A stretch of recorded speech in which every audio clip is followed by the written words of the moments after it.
How many of you have a whole slew of mystery keys? Well, today let's turn them into a mobile. So the first thing I'm going to do is kind of sort through my keys. I got them narrowed down a little bit, so I'm just going to set these aside while I gather my other tools.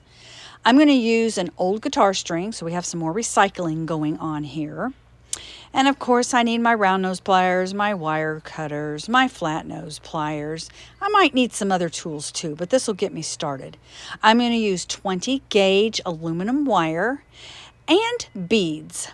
I'm going to use some glass beads that I have. So I'm just going to dig around in my stash here and pick out some that I think will do really well for this project.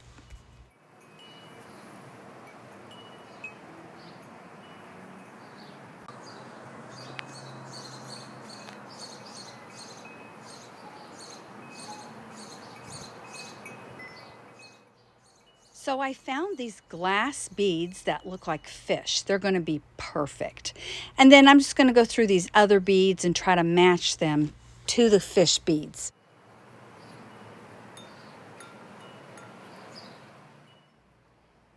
In order to get the keys off the key ring, I'm actually using this tool.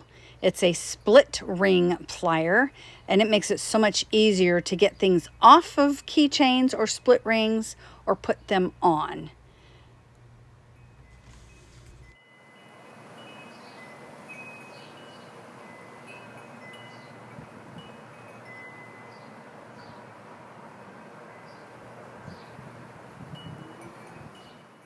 Now I'm also going to use some fishing wire. Right now I'm using 15 pound, 20 pound would work too.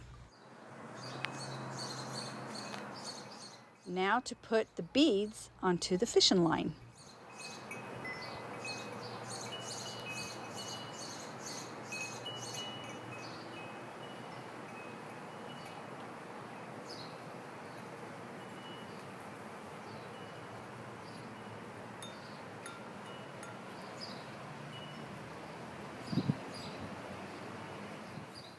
I'm going to use these crimp covers. I call them a clamshell bead tip.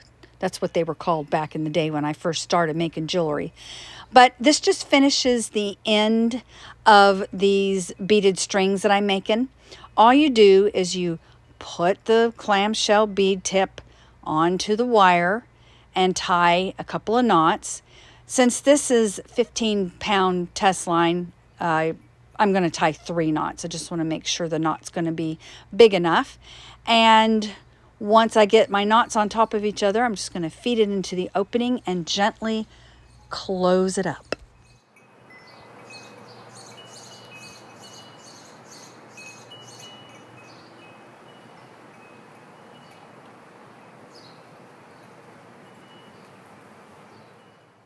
Just trim it off a little bit there, and then you need to do the other side, which is basically the same technique, but there is a little bit of difference.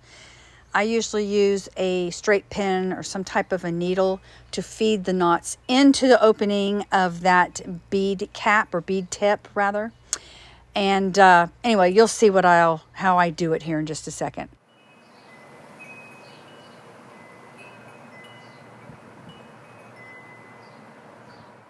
Here's the straight pin I use.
There it is, all done. Now to attach the keys. Now I chose all matching keys. You don't have to have keys that match. I just wanted to do that. This is where the wire comes in. This is aluminum wire, so it's really soft. And basically what I'm going to do is make a link. I'm going to hang the key on one end, and then I'm going to hang the beaded strand that I just did on the other end.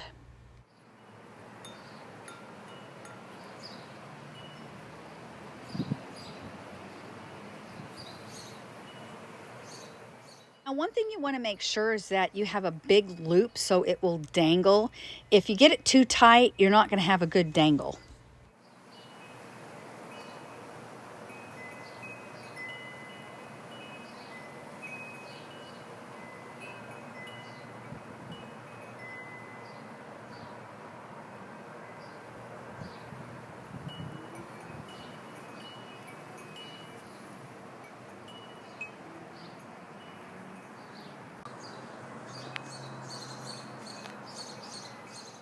There are two types of those clamshell bead tips. One of them has like a hook. The ones I'm using actually have a loop in there. And those are the ones that will work best for this project.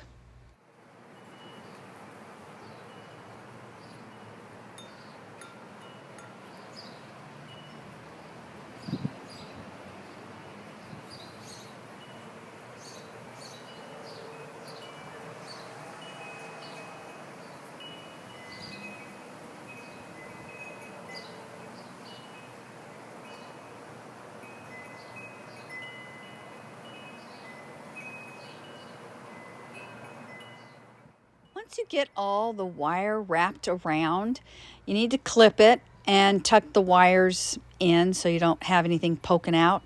By the way, if you have any big scraps of wire, save them for another project.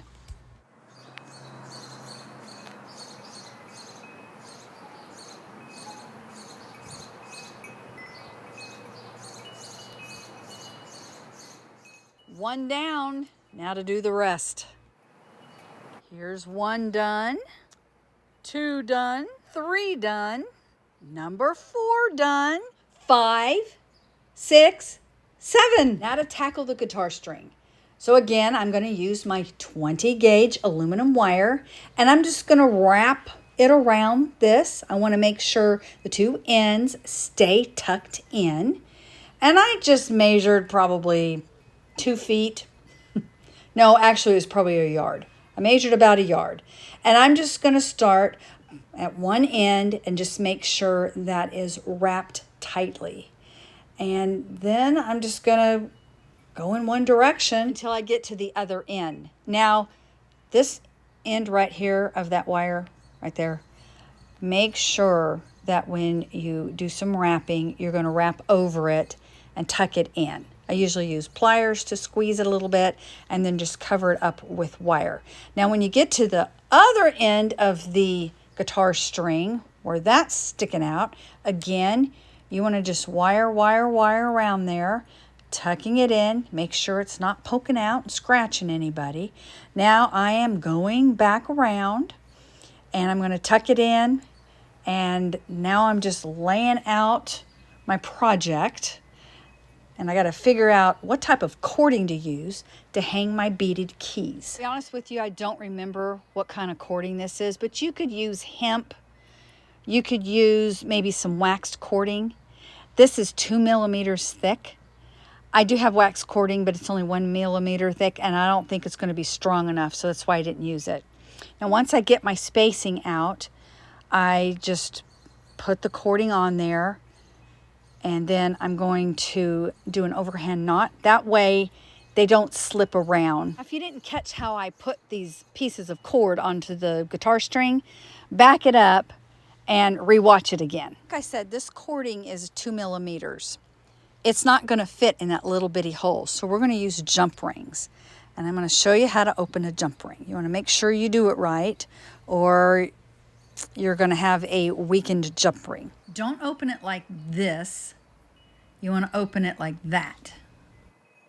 So I usually use 2 pliers, And if you use 2 flat nose pliers, it's a lot easier. I'm just using 1 round nose and 1 flat nose. It's a little more difficult, but see how I opened it kind of at an angle there? And then that way I can put my pieces on there. I am a little bit klutzy, so excuse that. But I put that into the hole, like so. And then I can close it back up, just like I opened it. Just reverse how you opened it.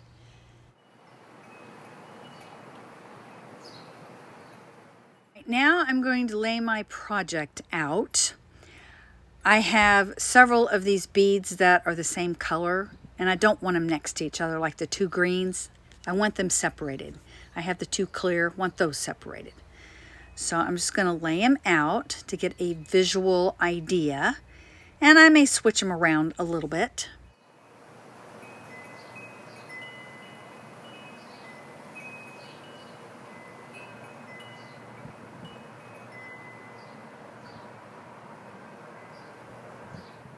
Once I have them how I want them, I'm going to tie them on. And this is very simple. So I'm just going to take the cording and I'm going to put one side into the jump ring and then just do an overhand knot. Now if you wanted to, you could tie it like a shoe, you know, just tie it like that. I actually want my 2 ends to be together. So that's why I'm doing an overhand knot. Now, if you have difficulty pulling these through the hole there, you can use a crochet hook to help you along. Once I get them through the hole, I just kind of pull them tight. I use a pair of pliers to do that. You may want to wait until you get them all done to make sure they're even. I kind of want them uneven, so I went ahead and tightened them. Now all I have to do is do the rest of them. Once I had them all on, I picked it up to see what it looked like, and it was perfect, and I loved it. So this would be the time that you would go ahead and tighten all your little knots there. One thing that you could do also once you get them tightened is you can kind of fray them a little bit, and I'll show you how to do it with this one. I'm not going to fray all of them. Eventually they will be frayed from the weather if you hang this outside, but I just use something sharp. I have this bead reamer that I like to use, and I just kind of poke it through there. Because this is waxed, it was not that easy to separate the fibers out. Some cording that you'll use may be easier than others, and you could probably use just like a straight pin or whatever. But if you do choose to do this, go ahead and shred it through and then just clip it.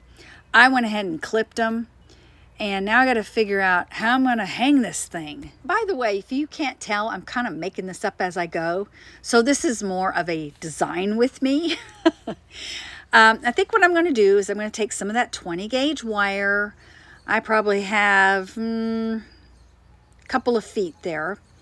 And I'm just going to fold it in half. And then I'm going to even it out there and twist so it has a loop at the end.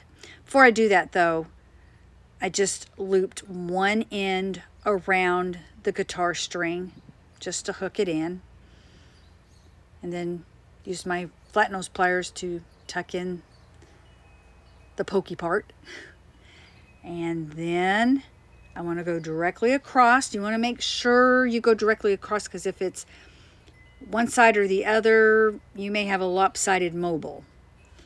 And you can, if it winds up being lopsided, you can kind of adjust it once you get it done and hung. But again, I'm looping it around and tucking in the ends.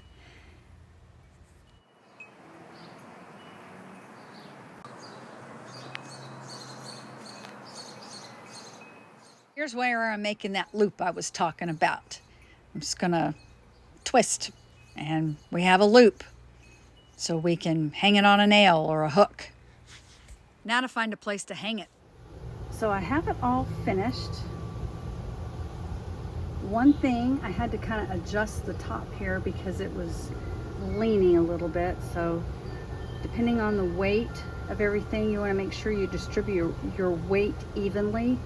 So so it doesn't flop sideways. I think I know where I want to hang this, but I need my husband to put a hook in that place I want to hang it, and he's out of town. So in the meantime, this is just going to hang under my chandelier. Let me know what you thought of this project. And do you have a bunch of keys too? Thanks for joining me. Y'all have a great day. This is Terry Jeanette with Be Creative signing out for now. Bye-bye.